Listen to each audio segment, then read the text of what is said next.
Well, this has been a heck of a journey. Is best described as an emotional roller coaster. For 4 years, it's been a journey. Absolutely, absolutely. You know, it's been a really fun journey. You know, starting from the beginning, I remember talking to Bob and Mike about coming to shoot King of 2 Mile. We saw the match and it was like mind blown, like holy crap, this is awesome, it'd be cool. And I remember calling up Bob and being like, Bob, there's this match called King of 2 Mile, and he was like, let's go shoot it. And I'm not gonna shoot it. And so I was like, I'm gonna call Mike. I might have somebody else that would wanna do it. So I called Mike and Mike's like, yeah, let's do it. Yeah, the reality was, never really thought we could win. I'd never shot past 1,200 yards at that point, I don't think. So I was shooting the rifle that I'm going to be shooting in the match for the first time yesterday. Was able to hit the target at 2113 yards. First time that I've been able to hit a target that far out. Up to that point, I'd been able to shoot progressively out to a little over 1,300 yards. Yeah, if even that far. Yeah, if even that far. Yeah, and so, you know, to start off with, we had to pick a caliber. I think he spent every bit of 3/4 of a year to a year just trying to decide what caliber, because they were running a lot of 375 Chi-Tacs at that time, but guys were complaining because they couldn't see their misses. So then we started looking at some hotter rounds like 375 Warlord, which sounded awesome, which was half the fun of watching that one. There were a couple 408 cases we were watching for quite a while to try and figure out if that was gonna be the way. Ended up calling Robert Vestal and was asking his opinion. He was like, hey, you need to shoot a 40, you know, something 40 or bigger, because otherwise it just doesn't disturb enough dirt. Yeah. So we watched some Wildcat, you know, 40 cal stuff, and then we ultimately ended up coming into 416 Barrett because the cases were readily available, because in the Wildcat world of cartridges, being able to get cases is a big deal, and if they're any good at that was another big deal. So we settled on 416 Barrett because, one, 416 is a massive round. We're shooting a 550 grain lathe turned solid, and two, we could buy cases. You know, so it was already out there, which was awesome. Now, little did we know at that point in time that the cases weren't that great. The Barrett cases we had were going to cause us much anxiety over our years, but that was the beginning. And then from there, we had a lot to design the reamer. We really built the gun from the inside out. And that was a challenge. So you're trying to decide on barrel length, you're trying to decide on the stock, and trying to decide on which action to go with. So it was really this big journey. And we picked the 40-inch barrel because that seemed to be the consensus of what was going to do the best for us. And we also had a 40-pound weight limit, so we were trying to figure out how to be under that. So trying to figure out what each component weighed was a challenge, because with a barrel and a custom profile, nobody really knew how much the barrel weighed. No. 19 pounds is the answer to that question. The barrel alone weighs 19 pounds. Half our total allowable weight, virtually. Yeah, absolutely. So we picked the bat action because bat is, in our minds, one of the best actions out there, and we had to go with the 50 cal action. 3 years ago, we flew out to King of 2 Mile to watch it, meet some people, talk to people, just kind of get an understanding of what we wanted to do. And that's where we met Tom Manners, and we saw their LTR stock, and we're like, ah. It was the most gorgeous stock I'd ever seen, because the reality of these big guns is a lot of them are kind of awkward looking. Well, what we didn't know at that point in time is that the stock wasn't really made for the size action we were running. So we didn't know that, so we ordered a couple of the stocks, and we ended up seeing them at the Precision Rifle Expo, and they had 2 blanks sitting on the table. So we're like, hey, I want those 2. And they're like, well, we can't sell them because we're at this event. I said, when you're done, I want them. And they're like, okay. Because normally lead times are huge because they're an awesome company and a lot of people love their spectacular stocks. So we went through that. Turns out through the next year and a half is what it ended up taking to get the stock. You know, there was a lot of modification that had to be made to that stock to run our action, because it's technically too big to fit in that stock, but nobody really knew that when we started, which Tom was awesome and ended up taking great care of us to to make it work. So our stock is very custom, to say the least, in getting it to where the bolt would come back just far enough to where you could cycle it, but it ends up hitting the hardware as well. So that was the beginning of this emotional roller coaster of a journey. And then, so as we're developing these 416 rifles and trying to figure everything out, we started running 338s and pushing those. So we were running the 338s out to about 2113 was our target out there.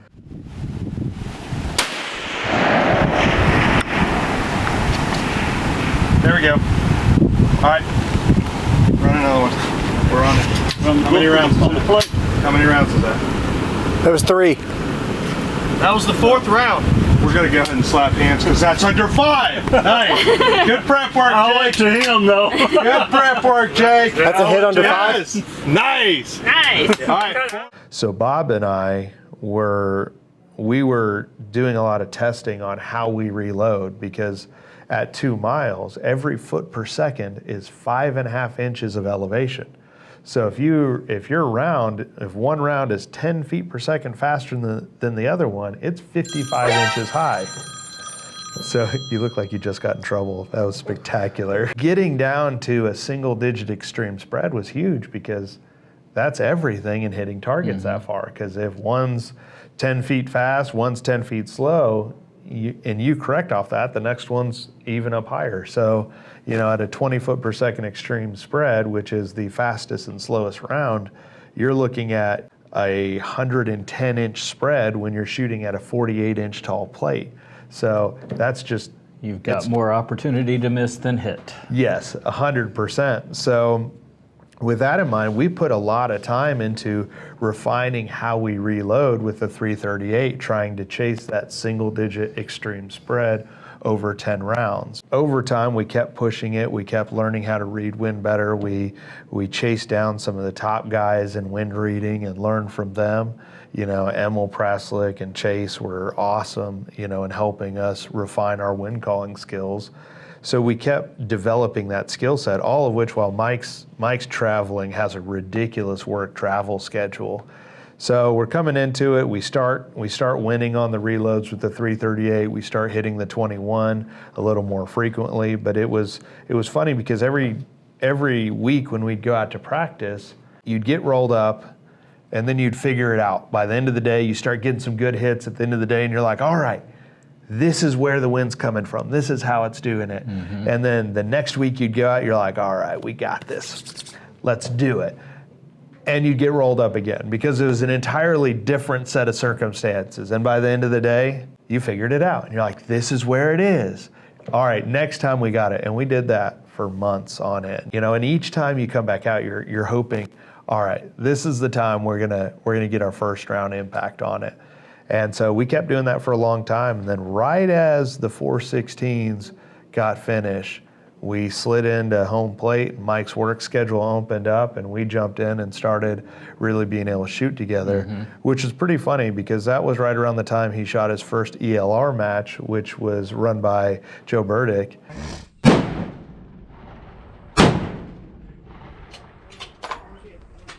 Impact! That'll boy, yes! 1.1. Same hold.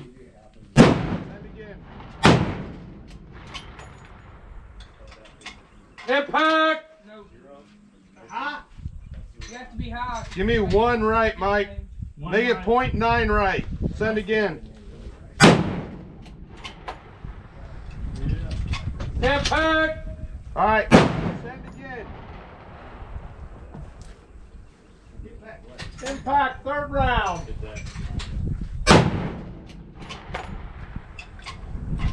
Impact! Send again.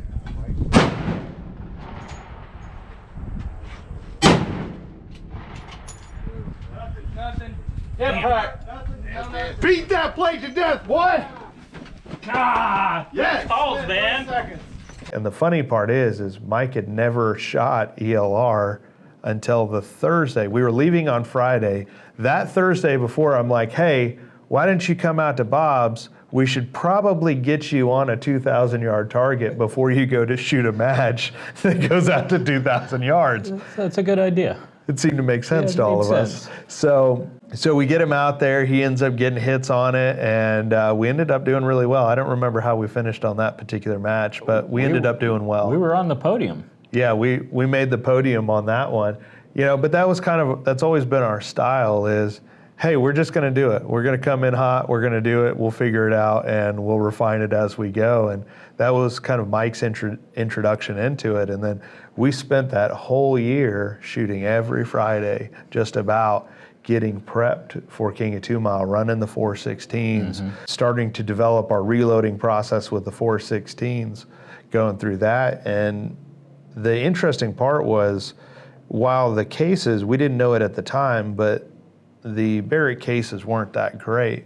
So the cool thing about that is it forced us to develop all these techniques and trying to figure out why our rounds weren't good enough. And so we chased everything, every aspect. We weigh every component of the round. Our primers are weighed to 1/100th of a grain. Now there are 7,000 grains in a pound, and we sort our primers by 100th. We sorted our case by 1 grain tolerances. Mike is a wizard in throwing powder. He throws powder down to the individual granule, but that wasn't quite good enough. He got to where he knew the big granules and the little granules. So he would take and sort them and pick a different granule to be the last one to go in to get it quite perfect. But that's what makes him excellent. So we worked on our powder charge. We worked on our neck tension. We worked on case capacity. We looked at sorting projectiles. We chased every rabbit hole. Every single thing is very carefully measured. If we can measure it, we measured it. But the interesting part was, at the end of the day, we're still coming up short, even down to very close. We made improvements that I think were better than anybody else had ever gotten on those rounds, but they still weren't good enough to get us where we needed to be able to hit 2 mile targets. The joke of it is this was all the way up until May, when we went to go shoot an ELR match in Kansas out at Ringneck. Steve Ream does an awesome job. It's a great match. Well centered up right there. Keep that. Come down like 0.8. 35.8. Down. Keep back.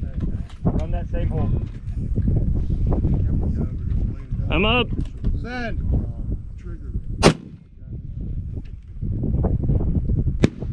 Send straight. Head through the center. Keep back. No work needed here. Great job there, Jesse. Yeah. Send same. Be down 3-4. Keep back. I'm up. Send. Get back. Send same.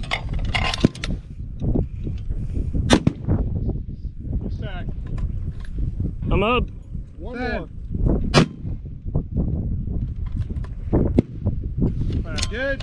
Nice, Mike.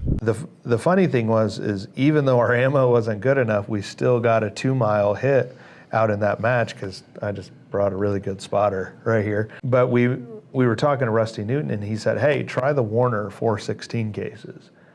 He's like, they're spectacular, because we have a 30 grain spread with the Barrett cases, which means you only have a handful of rounds in each category as you sort them by 1, their weight, and then 2, how many times they've been shot.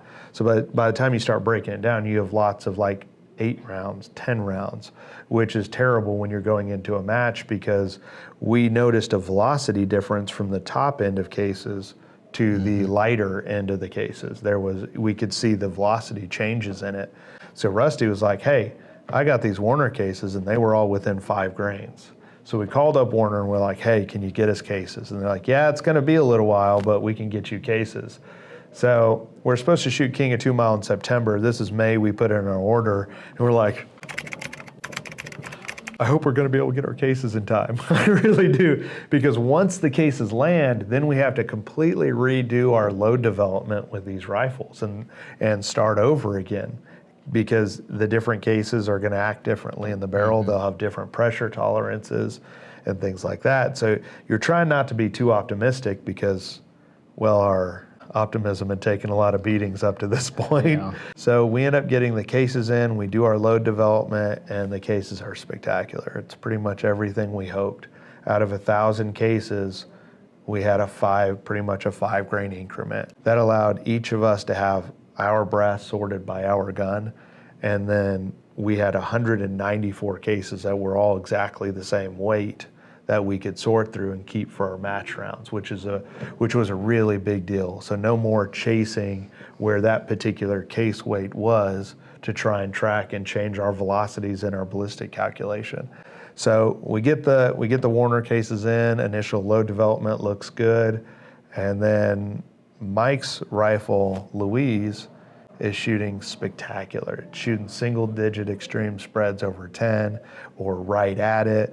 And Thelma, the rifle I'm shooting, is not even remotely close. Yeah. Even though they tracked their load development where we had our velocity node where the velocity flattens out and then steps up and flattens out, I was still getting terrible extreme spreads. Mm-hmm. So now we're right at King of 2 Mile. So I'm nervous as can be. We're trying to figure out what the heck's going on, why they're different. So I redo load development. I get similar results from the first one. Looks pretty clear cut. We go out and shoot it. It shoots terrible. The gun's accurate, but the velocities are crap. And as soon as you start getting out past 2,000, it's a big deal.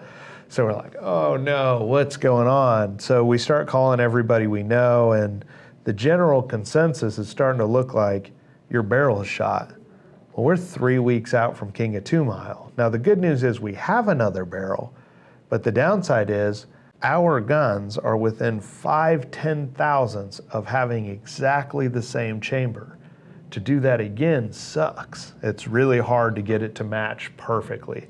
Andy was phenomenal in chambering those two rifles and getting them just dead nuts on.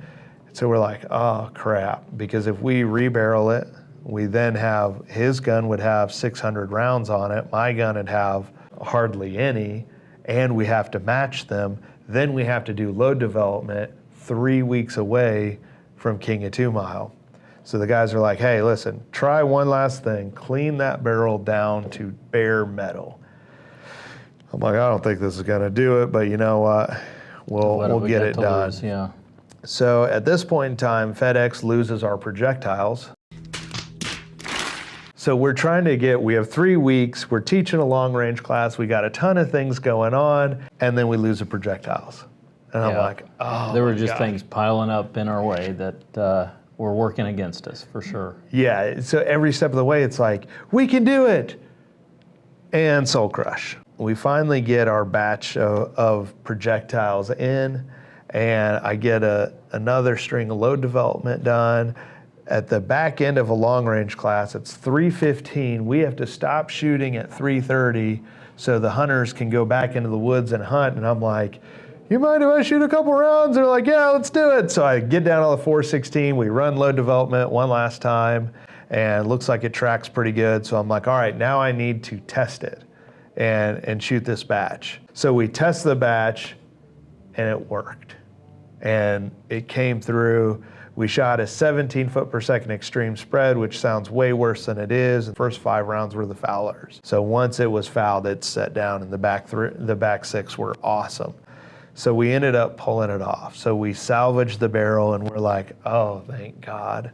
So we go back out and shoot the next week, and sure enough, the extreme spreads go up again. And I'm like, oh no, because I'd cleaned the rifle one more time. So they go up again, and I'm like, no, please, no. So we're shooting down on the lower side. We're getting our rifle set up. We do the tall target test. So we have this really tall board, and you dial your scope up and make sure it tracks perfectly vertical. We do the tall target. It tracks pretty well, and the velocities aren't what they are. And at this point, I pretty much just resigned in my mind, cool, I'll go be Mike's spotter. I'll go do the best. I'll go shoot, but it's not going to do any good. So I'm going to do the best job I can to put Mike on top. And we go up top and we shoot a few rounds, and sure enough, Thelma settles down again, and we start getting really tight extreme spread. So we just had to refoul the barrel one more time. And so we're like, we're gonna be able to make it. We got a shot again. So we're super excited. And then FedEx loses our next batch of projectiles.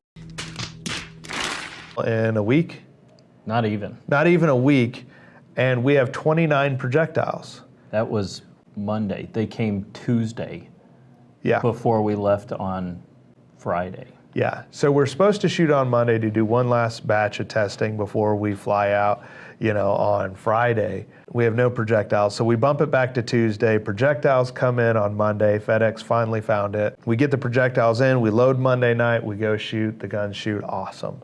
We have a bunch of stuff going on here between work and personal stuff, so we finally end up loading on Wednesday, right? Yeah, we loaded Wednesday. Get all our rounds loaded on Wednesday, and we've got our match ammo. We got everything sorted out phenomenally. We're pretty excited. We got packed on Thursday. All the gear pulled together finally after the ammo was loaded, and we were ready to roll. Yep. So then it's just flying out, and so, which is really awesome because we got to take Bob's plane, which was spectacular. So we get everything squared away, get family squared away, and then it's off to fly out.